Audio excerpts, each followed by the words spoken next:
অবশ্যই যুদ্ধটা সবসময় লোকজন কেন এত নেগেটিভ নেয় এটা বোঝে না। লাইফটাই কিন্তু অ্যাকচুয়ালি আলটিমেটলি একটা স্ট্রাগল প্রত্যেকটা দিনের।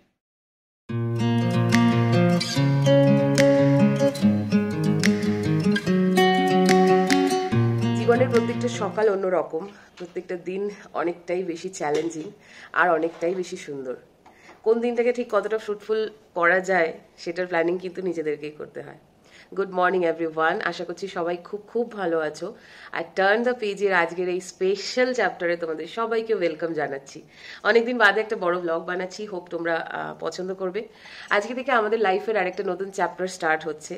আমরা ব্যাঙ্গালোরে এসেছি আজ কাছাকাছি প্রায় 14 দিন, এবং আজকে আমরা শিফট করছি আমাদের নতুন ঠিকানায়। চলো আজকে সেই গল্পটাই তোমাদের সাথে শেয়ার করব। অলরেডি গতকাল সমস্ত জিনিসপত্র সেখানে ঢুকে গেছে, মানে আমাদের যা যা কিছু লাগেজ আমরা চেন্নাই থেকে এখানে নিয়ে এসেছিলাম, তো সেই সমস্ত প্যাকিং, সেই সমস্ত জিনিসপত্র, ঘরের ফার্নিচার থেকে শুরু করে সবটাই সেখানে পৌঁছে গেছে। কালকে অ্যাকচুয়ালি বড় ব্লগ বানানো সম্ভব হয়নি, তো আশা করছি তোমাদের আজকের দিনটাও খুব ভালো যাবে আর আমাদের সাথে তোমরা থাকবে। ঘড়ির কাঁটা বলছে এখন সময় সকাল 6:20। আমাদের ঘুম কিন্তু 5:30 নাগাদ ভেঙে গেছে। সমস্ত কিছু প্ল্যানিং তো হয়ে রয়েছে, দেখা যাক কি করা যায়। Good morning. Good morning once again. সত্যি সত্যি মানে ব্যাঙ্গালোরে আসার পরে অন্যতম একটা ইম্পর্টেন্ট দিন। একটা নতুন ছাদের নিচে আমরা যাচ্ছি। চেন্নাইতেও যেমন একটা অন্যরকম একটা ফিলিংস ছিল, একটা নতুন ঘর পাওয়ার পরে, খুঁজে পাওয়ার পরে। এটা সব জায়গাতেই হয়, এটা সব জায়গারই একটা হওয়া, ঘরের জিনিসপত্রগুলোকে আবার একটু নতুন করে সাজানো, প্রত্যেকটা জায়গার একটা অন্যরকম ইম্প্যাক্ট থাকে। দেখবে যে ঘরের বাইরে, ঘরের ভিতরের প্রত্যেকটা জিনিসের অ্যারেঞ্জমেন্ট একটু ডিফারেন্টই হয়, কখনো সেই বিষয়গুলো এক হয় না। তো now we are very much excited to do yes in a new way so hope for the best and চলো আজকে সারাদিনে সরাসরি হয়তো খুব বেশি কথা বলা হবে না, তাই মনে হলো দিনের শুরুতে একটু গল্প করে নিই। আর সকালের চা রেডি, সো চায়ের সাথে আজকের দিনটা শুরু করা যাক। আমরা সাধারণত সমান বা দেখতে একই রকম কাপেই চা খাই, কিন্তু ঠান্ডা লেগে আমার অবস্থা খুবই শোচনীয়, আর সেই কারণেই আমি বড় কাপে চা খাচ্ছি। আর এটা অ্যাকচুয়ালি জন্মার অফিসের কাপ, তো সেটা নিয়ে এসেছিল, তো এখন আর এটা ইচ্ছে করছে না ছোট কাপে, মানে এই কাপের মাপে আর খেতে ইচ্ছে করছে না, তাই আমি ভাবলাম যে এটাই করা যাক। সো ইটস অলমোস্ট 7:30 আর আমরা দুজন একেবারে রেডি, সমস্ত জিনিসপত্র গোছানো হয়ে গেছে। আর ফাইনালি এই সামনের সুন্দর ভিউটাকে এবং এই হোটেল রুমটাকে টাটা করে নতুন দিকে এগিয়ে চলার সময় এসে গেছে। নতুন যুদ্ধ শুরু করার সময় এসে গেছে। হ্যাঁ, ওখানে গিয়ে বাট এটাকে তুমি বলো যে এটা পজিটিভ ওয়ে। না, অবশ্যই যুদ্ধটা সবসময় লোকজন কেন এত নেগেটিভ নেয় এটা বোঝে না। লাইফটাই কিন্তু অ্যাকচুয়ালি আলটিমেটলি একটা স্ট্রাগল প্রত্যেকটা দিনের। সেটাকে তুমি হাসি মুখে করাটাই সেটা বেটার। সো চলো আরো একবার এই সুন্দর ভিউটাকে টাটা বলি, বিকজ এই ঘরটার এই কর্নারটা আমাকে এবং আমাদের দুজনকেই অনেকটা সঙ্গ দিয়েছে। So tata. হিরণময়ের অফিস যেহেতু ব্যাঙ্গালোরের বেলান্দুর সাইডে, তাই সেখান থেকে মাত্র 5 কিলোমিটার দূরত্বে পানাথুরেই আমরা নিয়েছি আমাদের এই নতুন ঠিকানা।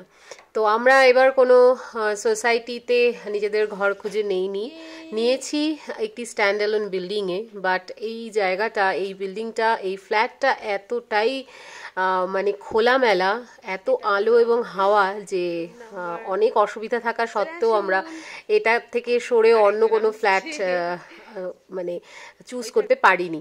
তো নানান জায়গায় নানান রকম সুবিধাও ছিল, অসুবিধাও ছিল, যেটা সব জায়গাতেই থাকে। তো আমরা বেটার মনে করেছি এখানেই আমাদের আস্থানা সাজানোর। তো চলো তোমাদের সবাইকে নিয়ে আমরা আমাদের নতুন ঘরের জিনিসপত্রগুলো সাজানো শুরু করি। আর এর আগে একটা ছোট্ট রিল আমি শেয়ার করেছিলাম, যেখানে আনবক্সিং চলছিল এবং জিনিসপত্র আর তাছাড়া আমি যে এই রুমে এসেছি সেটার একটা এক ঝলক দেখিয়েছিলাম। এখানে বাকিটুকু শেয়ার করছি। হিরণময় বেডরুমে খাটটা নিজে হাতেই লাগিয়েছে, প্রতিবারইও সেটাই করে। তো এবার একটু টেনশনে ছিল, বাট আলটিমেটলি সব ঠিকঠাক হয়েছে। আর এখানে তো দেখছোই সমস্ত জিনিসপত্র, কিচেনের জিনিস, ঠাকুরের জিনিস, ঘরের হাজার গন্ডা জিনিস সবই এক এক করে আনপ্যাক করা হচ্ছে। সো ফাইনালি খাট বিছানা রেডি। সারা দিনের সমস্ত ক্লান্তির পরে এই যে ফাইনালি বেড রেডি। আর রাত্রের খাবারটুকু জাস্ট কমপ্লিট করবো আর তারপরে জাস্ট ঘুমোবো। অর্ধেকের বেশি কাজ গুছিয়ে ফেলা হয়েছে, মানে হিরণময়ের আর আমার হাতের আর কিছু নেই। স্পেশালি হিরণময়ের খুব করুণ অবস্থা। বাট এটা যতক্ষণ না ঠিকঠাক হয় ততক্ষণ অন্য কোনো কিছু, এই দেখো না এখানে এখনো কিছু কাজ রয়েছে বাকি, লাগেজ আনবক্সিং, বাট স্টিল এখানেও কিছু কিছু রয়েছে, যেমন এসি টেসি এগুলো সবই করতে হবে। বাট বেশিরভাগটা হয়ে গেছে, এদিকেও অনেক জিনিসপত্র এই ঘরেও গোছানো হয়ে গেছে, সো অনেকটা রিল্যাক্স। সো ফাইনালি রাত্রের খাবারটুকু খাবো। রাত্রে কি খাবো? আজকে রাত্রে খাচ্ছি আমরা পিৎজা। ওর অবস্থা দেখো চোখ মুখে আর করুন। আর শরীর দিচ্ছে না সারাদিন। আসলে আমরা চেষ্টা করলাম ম্যাক্সিমামটা কভার করার, বাট হলো না। যতটা পেরেছি করেছি দুজন মিলে। আর সত্যি সত্যি এখন বিছনাটা শুধু বলছে টানছে, আয় খোকা আয়, আয় খোকা। ইভেন মনে হচ্ছে খাবার না খেয়ে শুলেও গিয়ে ঘুমিয়ে যাব, কিন্তু সত্যি সত্যি খিদেটাও পেয়েছে জম্পেশ। কিন্তু আমার চোখ দুটো দেখলে বুঝতে পারবে আমি ঠিক কতটা টায়ার্ড। তো চলো আর কথা না বাড়িয়ে, আচ্ছা এখানে রান্নাঘরও অর্ধেক আনপ্যাক করা হয়েছে, তো চলো খাবার দাবার খাই আর ঘুমিয়ে পড়ি। আর কালকে সকালবেলা একটা খুব সুন্দর ভিউর সাথে আশা করছি নতুন দিনে নতুন সকালটা শুরু করব। ততক্ষণের জন্য টাটা, গুড নাইট। সবাই খুব ভালো থাকো, হাসতে থাকো, আনন্দে থাকো আর দেখতে থাকো টার্ন দ্য পেজ। টাটা।